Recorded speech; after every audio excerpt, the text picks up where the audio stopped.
Hi, friends. Today I wanted to do one last day where we were focusing on push and pull factors when it comes to people relocating. And so I thought, what better way to review than our favorite people, Tim and Moby? So they're going to do some talking about what the word immigrant means, which hopefully you know by now. Also, give you some examples of pushes and pulls, and then they're going to go into a little bit more depth about what happens once people get to a new country where they're trying to immigrate to. So, let's review and learn a bit more.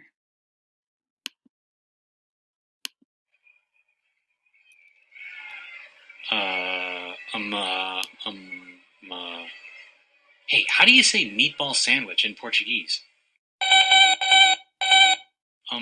Sanduíche do almôndega, por favor.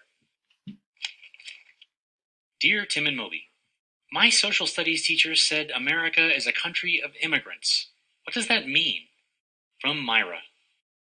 Your teacher's right. America was founded, colonized, and built up to what it is today mostly by immigrants and their children. Immigrants are people who settle in a country they weren't born in. Except for American Indians and Native Hawaiians, pretty much every citizen of the United States is either from another country or descended from people from other countries. As opposed to a place like, say, China, where most people belong to families who've lived there for thousands of years. You know what, friends? This definitely makes sense to me considering the video that we watched on human population. And we know that in the very beginning of time, all of those yellow dots that we saw show up really were happening mostly in Asia and a little bit in Europe. It took quite a long time for us to see some of the population grow in North and South America. The original settlers of the 13 American colonies came mainly from European countries, especially Great Britain. Well, they came for a few reasons. Many of them were poor and attracted by the almost unlimited economic opportunity of a new land. Attracted by economic opportunities. They were thinking they could make more money elsewhere. Push or pull? Think about that. Many were escaping religious intolerance in their home countries. In a, Hmm. In their own countries, they weren't allowed to worship the way they wanted to, so they wanted to leave. America, there was much less control over people's religious beliefs and political beliefs. Finally, there was space. America had tons of land compared to Europe. Those same things, money, freedom, and space, continued to drive American immigration over the next few hundred years. Hmm. Money, land, space, all very appealing things in America that people in Europe didn't have, so they left. Push or pull? In the 1800s, the United States encouraged immigration almost without any restrictions. Starting in the 1840s, immigrants flooded into the country, escaping war, hunger, and poverty in their home countries. Millions They were escaping war, hunger, poverty. Those are negative things happening in their current home that they were leaving. They were being pushed out of those countries. of those newcomers passed through Ellis Island, an immigration processing center that opened in New York Harbor in 1892. 12 million immigrants, mostly from Europe, passed through there, and it's estimated that nearly 1 out of 4 Americans can trace an ancestor back to Ellis Island. These days, 1.5 million immigrants from around the world enter the United States every year. And because the demand to get in is so high, countless undocumented immigrants arrive each year too. Those are immigrants who come into the country without the government's permission. Yeah, you can't just move to whatever country you want. Even if you're just visiting for a short time, like on vacation, government workers called customs agents will check you when you arrive. Illegal immigration has become kind of a big deal. Some people believe undocumented immigrants should be allowed to stay in the United States and work toward getting their citizenship. They argue that these immigrants are what the American dream is all about, giving everyone a chance to make better lives for themselves. Others say that offering citizenship to people who've come into the country illegally isn't fair to the ones who followed the rules and are still waiting to get in. It's a controversial issue because so many Americans have immigrants in their families, like me. My father's grandparents arrived at Ellis Island from Wales in the 1920s. And my mother, a humpback? No, Wales, the country. He was Welsh. Anyway, my mother's family immigrated from Japan. Yeah, nothing to say about that, huh? Oh, Tim and Moby, always giving us such great facts. So, we've been spending a lot of time in social studies learning about pushes and pulls, and the very first day we just had to learn about what those even meant. So we were just gathering lots of facts and definitions. And thanks to Tim and Moby, we got some more of those along the lines of undocumented immigrants, meaning those that have come to our country without going through all of the different steps and walking through the process of actually becoming an immigrant. Like Tim and Moby were saying, you don't just show up at a country and start living there without following whatever their government's process might be. And also, as Tim and Moby explained, this is a really controversial issue for a number of reasons.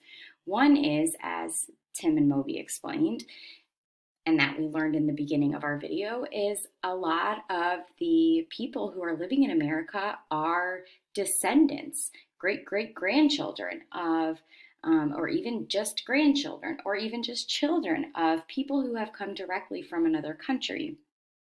And so they have a hard time saying that you have to follow the rules when they know it's their own family who was able to immigrate here.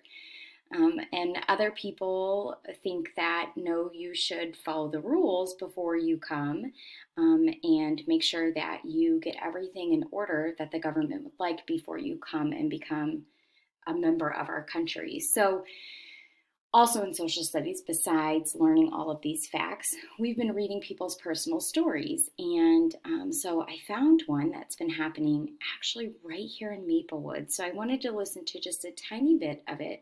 And then I'm going to ask you to do a little bit of critical thinking and see kind of what your opinion is on undocumented workers and the process of immigration here after we know a little bit more about what it might feel like to be a member of a community that's trying to get into the United States and having some difficulty. So I found this on, I heard it on the radio, the same radio station that I heard all of that update on the COVID vaccines. It's called St. Louis Public Radio, and here's a photograph of one of the people who's going to tell their story in this short little radio. Let's say you're a U.S. citizen who is applying for a green card to legally bring your brother to America from Mexico.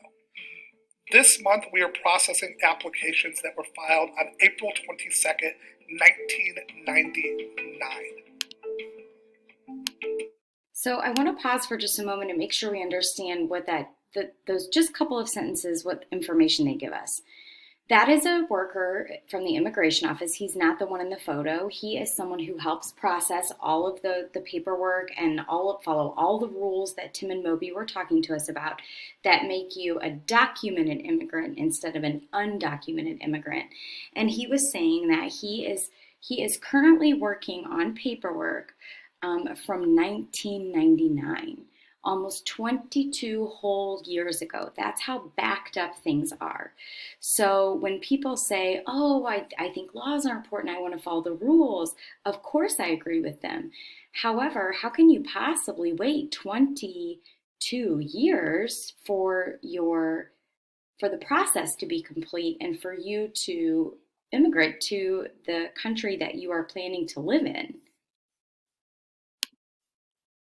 Anybody who touches this system knows that it's broken.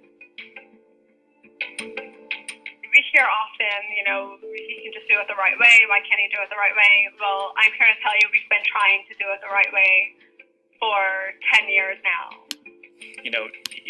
So the woman who just spoke is the woman in this photograph, and her husband is an undocumented immigrant who has been trying for 11 years to follow all the rules and get all of his paperwork and the whole process with our government done.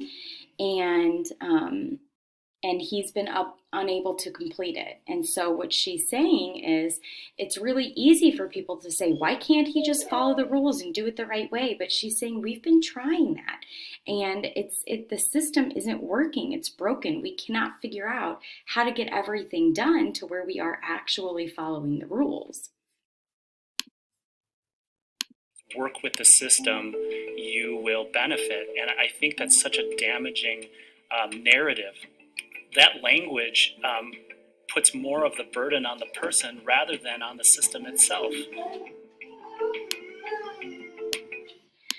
So what our other reporter is saying in that little clip is that when people say things like, can't you just follow the rules and do it the right way, it's very damaging. It's a damaging opinion to have, because oftentimes it's people who don't actually know stories like Alex and his wife here who are trying to follow the rules, and it's been a very difficult process for them.